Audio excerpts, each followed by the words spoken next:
الله فلا مضل له ومن يضلل فلا هادي له وأشهد أن لا إله إلا الله وحده لا شريك له وأشهد أن محمدا عبده ورسوله أما بعد فإن أحسن الكلام كلام الله وأحسن الهدي هدي محمد صلى الله عليه وسلم وشر الأمور محدثاتها وكل محدثة بدعة وكل بدعة ضلالة وكل ضلالة في النار.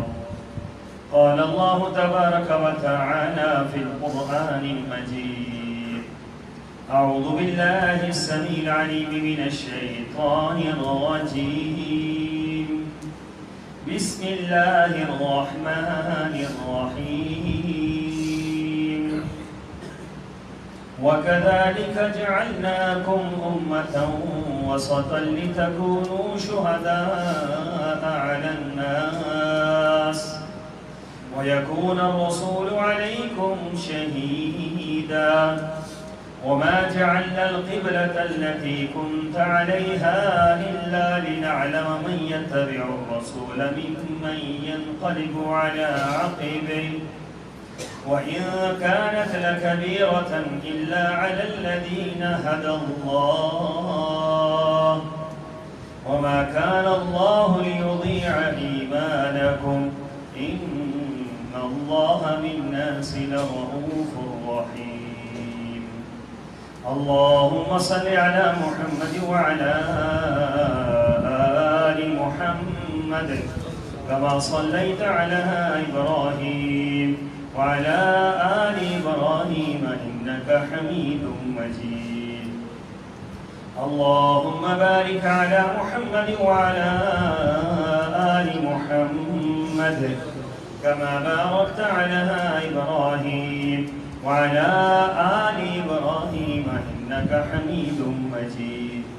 سبحانك لا علم لنا إلا ما علمتنا إنك أنت العليم الحكيم. اور اسی طرح اے مسلمانوں، ہم نے تمہیں امت وسط بنایا ہے تاکہ تم دنیا کے لوگوں پر گواہ ہو اور محمد صلی اللہ علیہ وسلم تم پر گواہ بن جائیں. اور ہم نے آپ کے لیے پہلا قبلہ بیت المقدس صرف اس لیے بنایا تھا کہ ہمیں معلوم ہو کہ کون ہے جو رسول صلی اللہ علیہ وسلم کی پیروی کرتا ہے اور کون الٹے پاؤں پھر جاتا ہے. یہ قبلہ کی تبدیلی ایک مشکل سی بات تھی اور ان لوگوں کے لیے مشکل نہیں جنہیں اللہ نے ہدایت دی. اور اللہ تعالیٰ تمہارے ایمان کو ہرگز ضائع نہیں کرے گا. وہ تو لوگوں کے حق میں بڑا مہربان اور نہایت رحم کرنے والا ہے. آیت نمبر 143 سورہ البقرہ.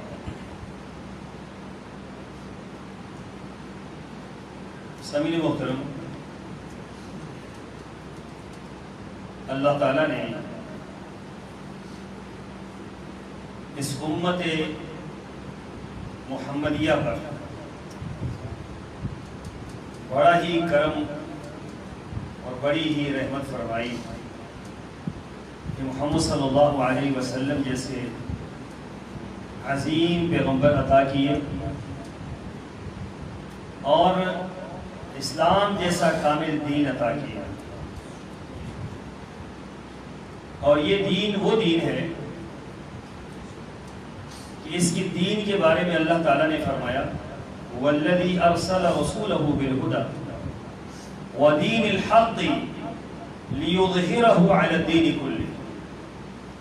فرمایا کہ اللہ تعالیٰ نے اے محمد صلی اللہ علیہ وسلم جو دین آپ کو دیا ہے اور جس حق کے ساتھ آپ کو بھیجا ہے، یہ اس لیے آیا ہے کہ تاکہ پوری دنیا کے ادیان پر یہ غالب آ جائے. لوگوں پر تو غالب آنا ہی ہے، ادیان پر یہ غالب آ جائے۔ پھر ساتھ یہ بھی فرمایا یریدون لیطفئوا نور اللہ بافواہہم، یہ لوگوں میں ایسے ہیں جو اس نور کو بجھانا چاہیں گے، اس اللہ کی روشنی کو بجھانا چاہیں گے۔ یریدون لیطفئوا نور اللہ بافواہہم واللہ متم نورہ ولو کرہ الکافرون، لیکن اللہ یہ ارادہ کر چکا ہے کہ اللہ نے اس نور کو پوری دنیا کے اوپر پھیلانا ہے، اس حق کو پوری دنیا پر واضح کرنا ہے۔ اس لیے فرمایا کہ اللہ تعالیٰ کا یہ حکم پورا ہو کر رہے۔ دین اسلام کی جب ابتدا ہوئی تو انتہائی قسم پرسی کے عالم میں، انتہائی مجبوری کے عالم میں اور انتہائی غربت کے عالم میں دین اسلام کی ابتدا ہوتی۔ بدأ الاسلام غریبا، فرمایا اسلام جب شروع ہوا تو غربت کا یہ عالم تھا کہ جو اسلام کا نام لیتا تھا لوگوں کے لیے اجنبی ہو جاتا، یہاں تک کہ رحمت دو عالم صلی اللہ علیہ وسلم نے لوگوں میں جانے پہچانے تھے، عظمت اور شان مسلمہ تھی، صادق اور امین کے لقب سے ملقب تھے، لیکن جب آپ نے فرمایا کہ قولوا لا الہ الا اللہ، لا الہ الا اللہ کہو، تو لوگوں نے پہچاننے سے انکار کر دیا۔ کسی نے کہا تبت لک یا محمد، اے محمد صلی اللہ علیہ وسلم آپ تباہ و برباد ہو جائیں۔ کسی نے پتھر مارے اور کسی نے کیا الزام لگایا، کسی نے کہا کہ یہ نعوذ باللہ من ذالک دیوانے ہو گئے، کسی نے کہا کہ یہ کاہن بن گئے، کسی نے کہا کہ یہ جادوگر بن گئے، کسی نے کیا کہا، کسی نے کیا کہا۔ تو فرمایا کہ بدأ الاسلام غریبا، اسلام جب ابتدا ہوئی تو اجنبیت کے عالم میں ہوئی، وَسَيَعُودُ غَرِيبًا، اور عنقریب ایسا دور آئے گا کہ اسلام پھر اسی طرف لوٹ جائے گا۔ درمیان میں ایک دور آئے گا جو اسلام کے عروج کا دور ہوگا، اور ایسا عروج کہ حضرت عمر رضی اللہ تعالیٰ عنہ نے یہ فرمایا تھا جب مدینہ طیبہ میں آپ کے سامنے سے بدری گزری، خیال یہ تھا کہ بارش برسے گی، لیکن بارش نہیں برسی، اور وہ بادل وہاں سے گزر گئے۔ حضرت عمر رضی اللہ تعالیٰ عنہ نے فرمایا تھا کہ اے بادل، تو دنیا میں جہاں کہیں بھی برسے گا تیرا خراج مدینہ میں عمر ہی کے پاس آئے گا۔ پھر وہ غلبہ بھی اسلام کو ملا کہ مشرق و مغرب میں، شمال اور جنوب میں اسلام کی دھاک بیٹھ گئی۔ حضرت عمر رضی اللہ تعالیٰ عنہ کے دور میں 22 لاکھ مربع میل پر مسلمانوں کی حکمرانی تھی، اور یہ ایسی حکمرانی نہیں تھی کہ جس میں کوئی مانتا تھا کوئی نہیں مانتا تھا، عدل و انصاف کی کوئی بات نہیں تھی، ایسی نہیں تھی۔ دنیا کی تمام حکمرانیوں میں جب سے کائنات بنی ہے اور جب تک کائنات رہے گی، ایسی حکمرانی کی مثال کوئی پیش نہیں کر سکا ہے جو صحابہ کرام کی دور کی مثال ہے۔ پھر حضرت عثمان غنی کے دور میں 36 لاکھ مربع میل پر مسلمانوں کی حکمرانی تھی، 36 لاکھ مربع میل۔ آج دنیا کا آپ حساب لگا لیں، کبھی آپ اس کو سرچ کر کے دیکھیں کہ 36 لاکھ بندہ کتنا علاقہ ہے۔ بیٹھے آپ مدینہ طیبہ میں اور وہاں سے آپ پھر اندازہ لگائیں کہ 36 لاکھ مربع میل پر کون کون سے علاقے آتے ہیں۔ اور پھر ایسا دور بھی آیا کہ حضرت امیر معاویہ رضی اللہ تعالیٰ عنہ کے دور میں مسلمانوں کی حکمرانی، اسلامی مملکت 62 لاکھ مربع میل تک جا پہنچی، 62 لاکھ مربع میل۔ اس کے اندر تقریباً دنیا کے 3 حصے آ جاتے ہیں، ایک حصہ بچتا ہے۔ 62 لاکھ مربع میل پر مسلمانوں کی حکمرانی تھی حضرت امیر معاویہ رضی اللہ تعالیٰ عنہ کے دور میں۔ اور پھر وہ تو صحابہ کرام کا دور تھا اور وہ عروج کا دور تھا۔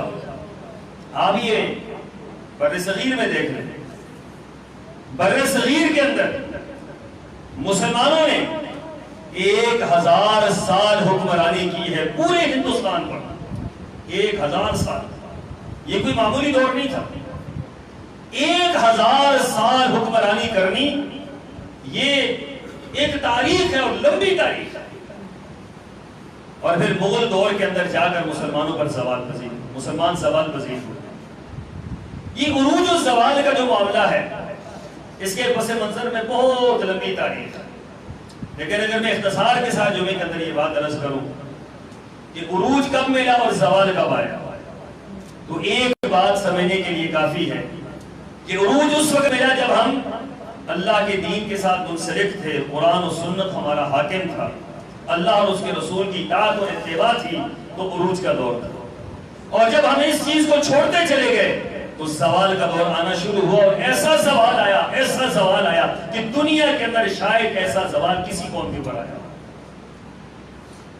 پھر وہ مسلمان بادشاہ جو کھانا مانتا تھا، جس نے 1000 سال حکمرانی کی جس قوم نے، اور جب وہ کھانا مانتا تھا تو اس کے کھانے کی ٹرے کے اوپر اس کے بچوں کے سر رکھ کر اسے دیے جاتے تھے کہ یہ لوگ کو کھا لو۔ یہ دور بھی پھر مسلمانوں پر آیا۔ تو اللہ تعالیٰ قرآن پاک کے اندر یہی اصول بیان فرماتے ہیں، وَمَن يَرْتَدَّ مِنْكُمْ عَنْ دِينِهِ فَسَوْفَ يَأْتِ اللَّهُ بِقَوْمٍ يُحِبُّهُمْ وَيُحِبُّونَهُ۔ فرمایا کہ اگر تم اللہ کے دین کو چھوڑ دو گے، دین ہماری ضرورت ہے، دین ہماری ضرورت ہے، دین کو ہماری کوئی ضرورت نہیں، دین ہماری ضرورت ہے کہ ہمیں دین چاہیے، ہمیں کوئی ایسا راستہ چاہیے جس پر ہم چل کر جنت میں جائیں، ہمیں کوئی ایسا راستہ چاہیے جس پر چل کر ہم اللہ سے اللہ کی محبت حاصل کریں، ہمیں کوئی ایسا راستہ چاہیے جس پر چل کر ہم محمد رسول اللہ صلی اللہ علیہ وسلم کی اتباع اور سنت پر پوری زندگی گامزن رہیں، ہمیں وہ راستہ چاہیے کہ جس پر حق اور باطل کی پہچان ہو، ہمیں وہ راستہ چاہیے جس سے حلال اور حرام کی پہچان ہو، ہمیں وہ راستہ چاہیے جس سے جائز اور ناجائز کی وضاحت ہو۔ دین کو تو کوئی ضرورت نہیں ہے، ضرورتیں ہماری ہیں، اس لیے دین ہماری ضرورت ہے، ہمیں اس دین پر چلنا ہے، اور اس دین پر اس انداز سے چلنا ہے کہ وَمَن يَبْتَغِ غَيْرَ الْإِسْلَامِ دِينًا فَلَن يُقْبَلَ مِنْهُ۔ فرمایا جہاں کہیں بھی پوری زندگی کے اندر تم نے دین اسلام کو چھوڑ کر کسی اور دین کو اختیار کیا، کسی اور مذہب کو اختیار کیا، کسی اور لین کو اختیار کیا، تو دین اسلام اس کو قبول نہیں کرتا۔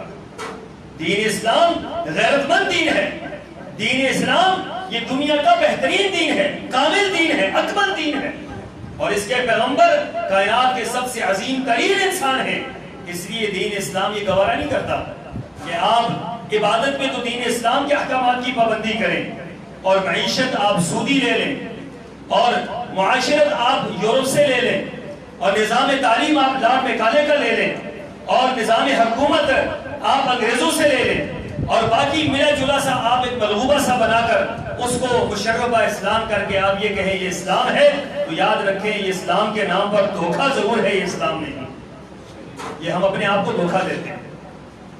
بڑی وضاحت کے ساتھ میں آپ سے عرض کروں، بغیر کسی سخت الفاظ کے، بغیر کسی مشکل الفاظ کے کہ جو آپ کو شاید سمجھ نہ آئے، میں الفاظ کا عادی نہیں ہوں کہ لوگوں کو الفاظ میں الجھا لوں، میں ایسے مثالوں کا بھی عادی نہیں ہوں کہ جن سے آپ کو بات سمجھ نہ آئے، وضاحت کے ساتھ بات کر رہا ہوں، صراحت کے ساتھ بات کر رہا ہوں کہ ہماری اور آپ کی عزت اللہ نے اسلام کے اندر رکھی ہے، 100% اسلام کے اندر رکھی ہے۔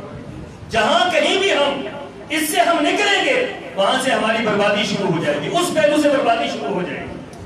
آپ اگر نظام حکومت اسلام کو چھوڑ دیں، نظام حکومت برباد، آپ نظام معیشت چھوڑ دیں، نظام معیشت برباد، نظام تعلیم چھوڑ دیں، نظام تعلیم برباد، نظام معاشرت چھوڑ دیں، نظام معاشرت برباد، جو چیز آپ چھوڑیں گے وہ تباہ و برباد ہو جائے گی جب تک آپ واپس اس دین کی طرف نہ آ جائیں، واپس اس کو اپنے سینے سے نہ لگا لیں۔ ہماری ضرورت ہے دین، رسول اللہ صلی اللہ علیہ وسلم پر قربان جائیں کہ آپ کا دین اتنا کامل تھا کہ اللہ تعالیٰ نے اعلان فرمایا، حجۃ الوداع کے موقع پر اعلان ہوا، عید کے دن اعلان ہوا، میدان عرفات میں اعلان ہوا، الیوم اکملت لکم دینکم، کہ محمد صلی اللہ علیہ وسلم آج کے دن آپ کا دین کیا ہو چکا ہے؟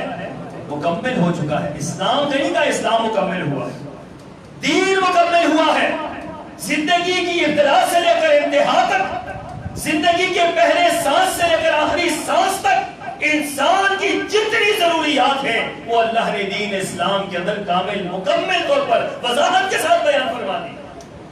کوئی انسان یہ کہے کہ میرے لیے یہاں کیا حکم ہے، دین اسلام کی روشنی موجود ہے، اس لیے رسول اللہ صلی اللہ علیہ وسلم نے دنیا سے جاتے ہوئے یہ بات فرمائی تھی کہ میں تمہیں روشن چھایا پہ چھوڑ کے جا رہا ہوں، روشن چھایا، اور ایسی روشن، ایسی واضح، ایسی صریح کہ جس کے اندر رات کا کوئی تصور نہیں ہے، جس کی رات بھی دن سے زیادہ روشن ہے۔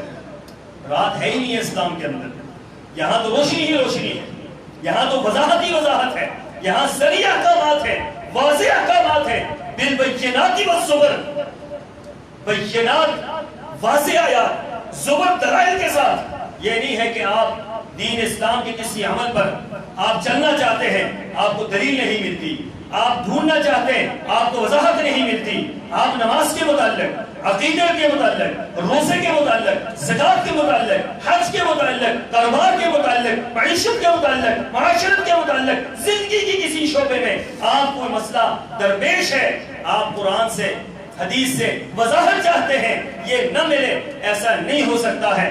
میری کمزوری ہو سکتی ہے، مجھے اس سے استدلال کرنا نہ آئے، مجھے وضاحت نہ آئے، میرے علم کے اندر کمزوری ہو، لیکن یاد رکھو قرآن و سنت ایک کامل دین ہے، اللہ نے اس کو کامل بنایا ہے، اس کو کسی اور کی کوئی ضرورت نہیں ہے۔ جب تک مسلمان اس کامل دین پر چلتے رہے، اللہ کی رحمتیں برستی رہے۔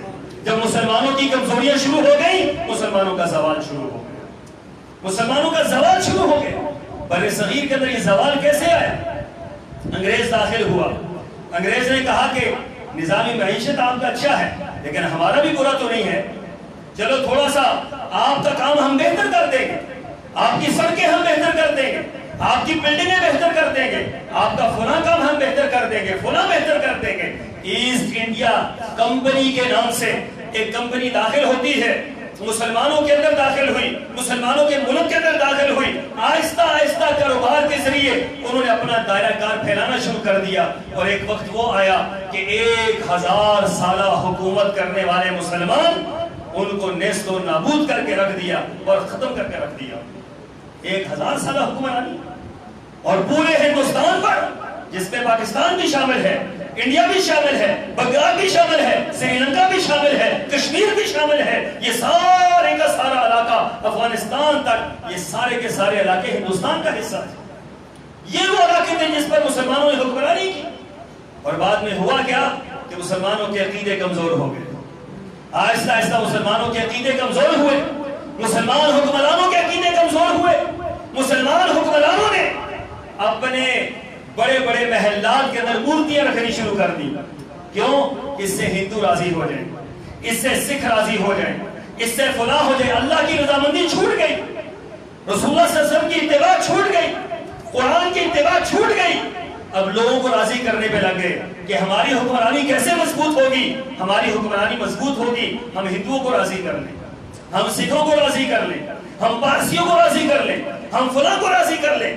اور پھر مسلمان بادشاہوں کے بڑے بڑے جو محلات تھے، ان محلات کے اندر مورتیاں رکھ کر ان کو مسلمان حکمران سجدے کیا کرتے تھے۔ دین الہی کھڑا کیا اکبر بادشاہ کے دور میں۔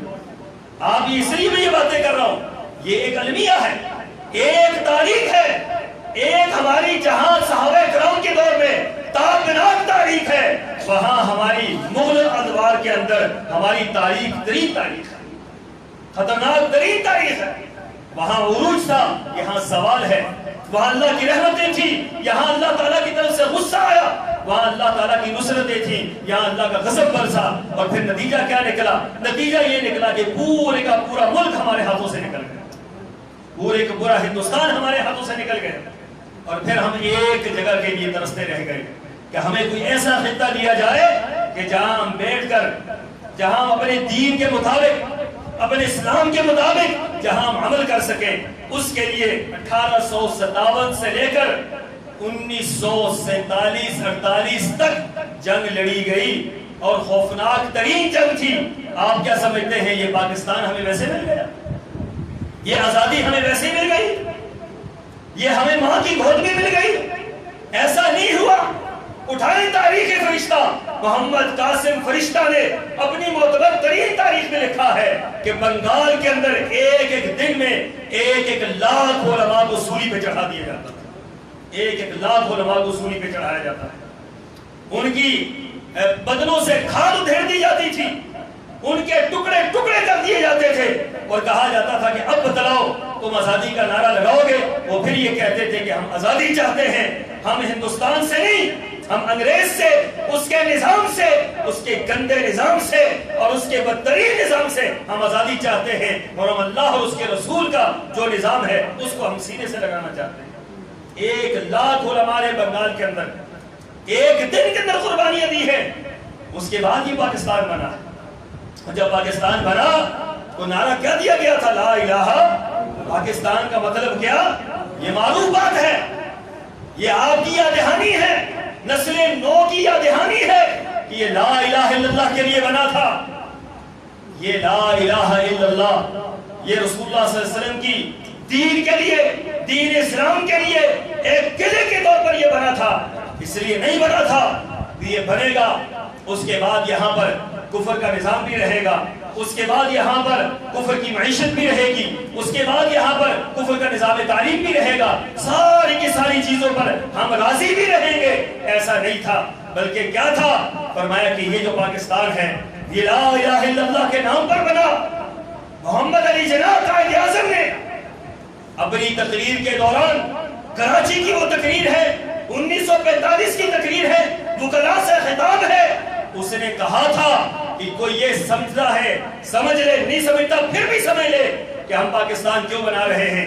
اس پر کوئی کنفیوژن نہیں، اس پر کوئی دوسری رائے نہیں، اس پر کوئی اضطراب نہیں ہے کہ ہم پاکستان لا الہ الا اللہ محمد رسول اللہ کی عملی شکل کے لیے پاکستان بنا رہے ہیں۔ لا الہ الا اللہ محمد رسول اللہ عملی شکل میں نافذ ہوگا۔ ان 75 سالوں کے اندر ہم نے کیا اس پاکستان کا حشر کیا؟ یاد رکھیں آزادی بہت بڑی نعمت ہے۔ آج بھی ہندوستان کے اندر آپ دیکھ لیں، آج بھی کشمیر کے اندر آپ دیکھ لیں کہ کشمیر کے مسلمان، سال ہو گیا ہے، 2 سال ہونے کو ہے، 5 اگست کو 2 سال ہوئے ہیں۔ میری ایک عزیز سے بات ہوئی، انہوں نے کہا کہ 2 سال سے ایک نماز کسی مسجد کے اندر جا کر نہیں پڑھ سکا، ایک نماز کسی مسجد کے اندر جا کر نہیں پڑھ سکا۔ یہ آزادی کی نعمت جو آپ کو اللہ نے دی ہے، اس کی قدر کیجئے۔ یہ اس لیے نہیں ہے کہ آپ شور و غوغا کریں، آپ جو ہے وہ باجے بجائیں، آپ ڈانس کریں، آپ گانے بجائیں اور آپ طرح طرح سے جو ہے اس کا استہزاء اڑائیں کہ لا الہ الا اللہ کے نام پر بنا ہوا ملک، اس کے اندر جب آزادی کا دن آتا ہے تو مسلمان کیا حشر کرتے ہیں دین اسلام کا؟ یہ تو سجدہ شکر ادا کرنے کا دن ہے، یہ اللہ کے سامنے سجدہ ریز ہونے کا دن ہے۔ اللہ تعالیٰ لاکھ لاکھ شکر ہے کہ ہمارے لاکھوں اسلاف نے قربانیاں دی ہیں، لاکھوں علماء نے قربانیاں دی ہیں، ہماری بہنوں کی عزتیں تار تار ہوئی ہیں، ہمارے بزرگ لٹ پٹ گئے ہیں، اس کے بعد یہ ملک ملا ہے۔ جب یہ مل گیا اللہ تعالیٰ لاکھ لاکھ شکر ہے کہ تو نے ہمیں دیا ہے، ہم اس ملک کی حفاظت کریں گے، اس کے نظریات کی حفاظت کریں گے اور اس کے اندر دین اسلام کے لیے ہر طرح کی کوشش کریں گے کہ یہاں دین اسلام کے اقدار آئے، دین اسلام آئے۔ یہ نہیں ہے کہ 14 اگست آ گیا ہے اور ہم نے بانسریاں مارنی ہیں، ہم نے بڑے بڑے جو ہے ڈھول لے لینے ہیں۔ دیکھیں مزار قائد ہے اور وہاں پر مسلمان 14 اگست کو وہاں پر باجے بجا کر کیا پیغام دینا چاہتے ہیں دنیا کو یہ پیغام دینا چاہتے ہیں کہ ہم نے پاکستان اس لیے آزاد کروایا کہ یہاں پر باجے بجائے گئے، یہاں پر جو ہے جو مرضی ہے کرے، کوئی آپ کی دین کی آپ کے اوپر قدر نہیں ہے، کوئی اسلام کی آپ کے اوپر قدر نہیں ہے، جو مرضی ہے آپ کرتے رہیں۔ اللہ کے بندو یہ بہت بڑی غداری ہے، یاد رکھیں لاکھوں مسلمانوں کے خون کے ساتھ یہ غداری ہے، لاکھوں مسلمانوں کے نظریات کے ساتھ یہ غداری ہے، لاکھوں مسلمانوں کی قربانیوں کے ساتھ یہ استہزاء ہے۔ اگر ہم ایسی حرکتیں کرتے ہیں ہمیں تو اس دن میں غور و فکر کرنا چاہیے کہ کس انداز سے قربانیاں دی گئی اور کس انداز سے یہ پاکستان ہمیں ملا۔ اور جب کوئی خطہ ملتا ہے تو اللہ تعالیٰ فرماتے ہیں کہ الذین مکناہم فی الارض اقاموا الصلاۃ، جب ہم کوئی خطہ دیتے ہیں تو اس کے اندر لوگ اقامت صلاۃ کا بندوبست کرتے ہیں۔ مسلمانوں کو یہ خطہ ملا، یہاں پہ اقامت صلاۃ، یہاں پر توحید کی اساس، یہاں پر توحید کی بنیاد، یہاں پر اللہ اور اس کے رسول کی اطاعت، یہاں پر قرآن و سنت کی آواز، یہاں پر ہر چیز آزادی کے ساتھ دین پر عمل کرنا، اسلام پر عمل کرنا۔ یہاں آج دین پر عمل کرنے کو مشکل بنایا جا رہا ہے۔ اور میں ایک بات آپ کو کہنا چاہتا ہوں، ان تمام باتوں میں افسوسناک بات یہ ہے کہ ہندوستان کے اندر، یورپ کے اندر، دنیا کی کسی ملک کے اندر کوئی بندہ مسلمان ہوتا ہے اس کے لیے مسائل کھڑے نہیں ہوتے. کفار کے ملکوں کے اندر ہزاروں لوگ مسلمان ہو رہے ہیں، لاکھوں مسلمان ہو رہے ہیں. جرمنی جیسے ملک کے اندر جہاں مسلمانوں کے لیے سنگین ترین حالات ہیں، وہاں عورتیں مسلمان ہو رہی ہیں، بچے مسلمان ہو رہے ہیں، بوڑھے مسلمان ہو رہے ہیں، ہزاروں کی تعداد میں مسلمان ہو رہے ہیں. وہاں مسلمان ہونا آسان ہے، پاکستان میں مسلمان ہونا آسان نہیں. یہاں کوئی عیسائی آج مسلمان ہوگا، پورا میڈیا اس کا پیچھا کرے گا، عیسائی تنظیمیں اس کا پیچھا کریں گی، مسلمان اس سے اپنے ہاتھ کھینچ لیں گے. پتہ نہیں کیا ہو گیا ہے، کس چیز کو قبول کیا ہے. آپ نے اس ملک کے اندر یہ کھیل کھیلنے تھے، اس ملک کے اندر یہ کھیل کھیلنے تھے کہ جو مسلمان ہو اس کے لیے عرصہ حیات بند کر لیا جائے، اس کے لیے مشکل سے مشکل کھڑی کر دی جائے. ایک خاتون مسلمان ہوئی ہے، قومی اسمبلی کے ممبر مسلمان ہوئی ہے، عیسائیت سے اس نے اسلام قبول کیا ہے. اس نے کہا کہ میں قومی اسمبلی کی ممبر تھی اور ایک بڑے خاندان سے تھی، بڑے قبیلے سے تھی اور بڑا میرا علاقے کے اندر روب داب تھا، لیکن جب اسلام قبول کیا تو مجھے نہیں سمجھ آیا کہ پاکستان کے اندر اسلام قبول کرنا اتنا مشکل ہے جتنا انگاروں پر چلنا مشکل ہے. اب یہ حالات کیسے پیدا کر رہے ہیں؟ سندھ کے اندر کوئی اگر بچیاں مسلمان ہوتی ہیں تو فوری طور پر تنظیمیں متحرک ہو جاتی ہیں، کیوں مسلمان ہوئی ہیں؟ ہمارے حکمران بھی ان کو جہیز طرف کرتے ہیں، نہیں یہ مسلمان نہیں ہوگی، یہ اپنی عیسائیت میں رہے. آپ یہ پاکستان کے اندر کیا کھلواڑ کر رہے ہیں؟ آپ پاکستان کے اندر کیا نظریہ پھیلا رہے ہیں؟ آپ دنیا کو یہ پیغام دینا چاہتے ہیں کہ پاکستان وہ ملک ہے جہاں کوئی مسلمان ہو ہی نہیں سکتا، جہاں کوئی دین پر چل ہی نہیں سکتا ہے. خبردار ایسا نہ کریں، اللہ کے عذاب کو دعوت نہ دیں. اللہ کے عذاب کی لاٹھی بڑی سخت ہے. جو مالک یہ ملک دیتا ہے، اس کے اندر امن و امان دیتا ہے، اس کے اندر سکون دیتا ہے، اس کے اندر ہماری محبتیں اور ہماری چاہتیں دیتا ہے، وہ اللہ کوئی اور کو اپنے برسا سکتا ہے. دنیا کے اوپر نقشے میں یہی کچھ ہم دیکھ رہے ہیں. جب اللہ کی دین کی پابندی نہیں ہوتی، جب اللہ کی دین کو چھوڑا جاتا ہے، جب قرآن و سنت کو چھوڑا جاتا ہے، جب دین سے پیچھے ہٹ جاتے ہیں لوگ، تو نقشہ کیا ہوتا ہے؟ نقشہ بالکل بدل جاتا ہے، الٹ پلٹ ہو جاتا ہے سارے کا سارا نظام. اس لیے میری گزارش یہ ہے کہ آزادی پاکستان تو ہمیں مل چکی ہے، پاکستان کی آزادی ہمیں مل چکی ہے. اب اس کے بعد کیا کرنا ہے؟ اس کے بعد نظام حکومت وہ جو محمد صلی اللہ علیہ وسلم کا ہے، نظام حکومت وہ جو محمد صلی اللہ علیہ وسلم کا ہے، جو صحابہ نے نظام حکومت چلا کر دکھلایا، وہ نظام ہمارے لیے سب سے بہترین نظام ہے. پھر نظام معیشت سودی نہیں. 70-75 سال بیت گئے ہیں، ہم سود سے اپنی جان نہیں چھڑا سکے. ہائی کورٹ نے فیصلہ کیا، سپریم کورٹ نے فیصلہ کیا، حکمران واپس گئے، سپریم کورٹ کے پاس گئے کہ سودی نظام کے بغیر ہماری معیشت نہیں چل سکتی. آپ حالت جنگ میں ہیں اللہ اور اس کے رسول سے، آپ اللہ اور اس کے رسول سے حالت جنگ میں ہیں. آپ یہ بات کہتے ہیں کہ ہم جب تک اللہ اور اس کے رسول سے جنگ نہ کریں ہمارا نظام نہیں چل سکتا ہے. آپ کا نظام پھر کیسے چلے؟ نظام معیشت سود کی ہو، اللہ کی قسم ہے کبھی یہ بہتر نہیں ہو سکتی.